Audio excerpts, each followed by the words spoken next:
Hey, Ted at Blue Forest here. It's early spring and we have a wonderful sunny day, and I'm out taking a look at some of the plants and what's going on. I thought it'd be interesting to look at some rabbit interaction with our plants over the winter. So we're looking at right here is a wild apple that was just kind of volunteered from seedling. And you can see the bark has been chewed away. I put this cage around here midwinter, but the rabbits had stripped it about halfway around. It's pretty thick diameter. I'd say 2-inch diameter tree, getting to be about 15 feet high. So that was kind of surprising that they would start nibbling at something that was that big. Right next to it, you can see some bark damage. And this is a rowan or mountain ash, which is also in the rose family, just like the apple. So interesting to note, you can see there's a couple other ones over there with some bark stripping going on. Definitely the work of some rabbits. Let's look at some other plants nearby. It's always instructive to be observing and watching the interactions that are taking place. Here we have a red oak, northern red oak, holds its leaves all through the winter, which is kind of cool. Some of these lower branches have been clipped, and that is by rabbit. You can tell it was rabbit by the pretty sharp slanting cut on there. That's rabbit teeth at work. Deer teeth are a little bit more broken off, and so they do have kind of different markers.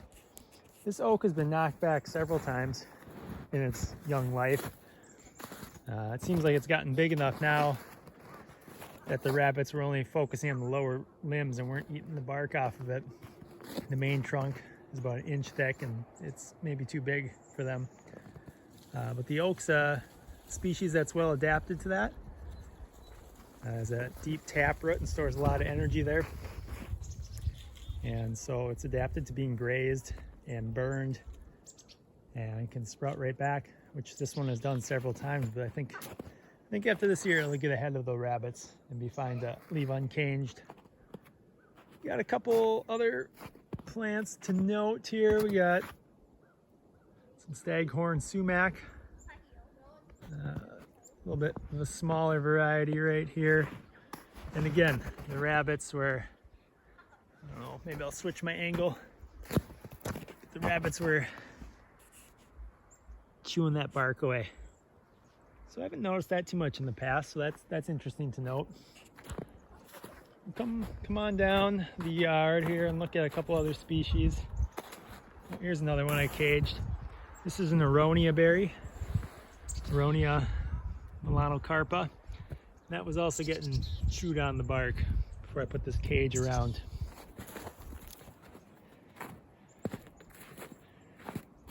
Here we have a bush cherry, which a couple of the ends were getting clipped before I caged it. Cherries are pretty much favorites of rabbits. We have a Nanking, a smaller Nanking over here.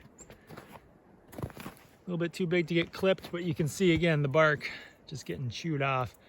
Now all these plants should be fine, and I expect them all to come back. If the bark had been chewed all the way around, that's really when you have a major problem. There might be some damage, but I think they'll do fine. So pretty much all my Nanking cherries were getting nibbled on. I think some interesting things to note too is what's not being eaten. Now here we're looking at black elder, and the elders do not get touched, in my experience, by rabbits or deer. Right next to them here, all these little shoots are black currant. The black and the red currant do not also get nibbled by the rabbits, which is pretty impressive. There's a little rabbit highway that runs right through here, shoots between the red osier dogwood and goes out that way. And they would nibble on the dogwood a little bit, but they'd run right through, come past all the currants and elders, and would never touch them. So if you're thinking of planting in areas where it's going to be hard to protect things, I think elder and currant are a good bet for you. Fruit trees definitely will attract the deer and the rabbits. Here's some more Nanking cherry that was being chewed on. Should be okay though.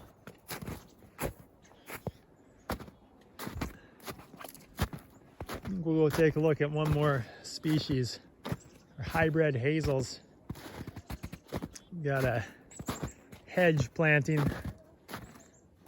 established along this fence line,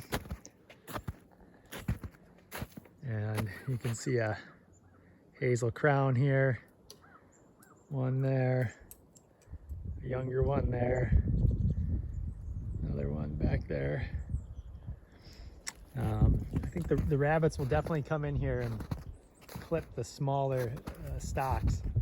Hazels will send up new stalks from the crown every year. And you can see these bigger ones, about the size of my finger, are certainly big enough to escape the rabbit damage. But these smaller ones got the telltale sign of those sharp diagonal cuts where they've been nipped. So that's okay. The rabbits have to eat too,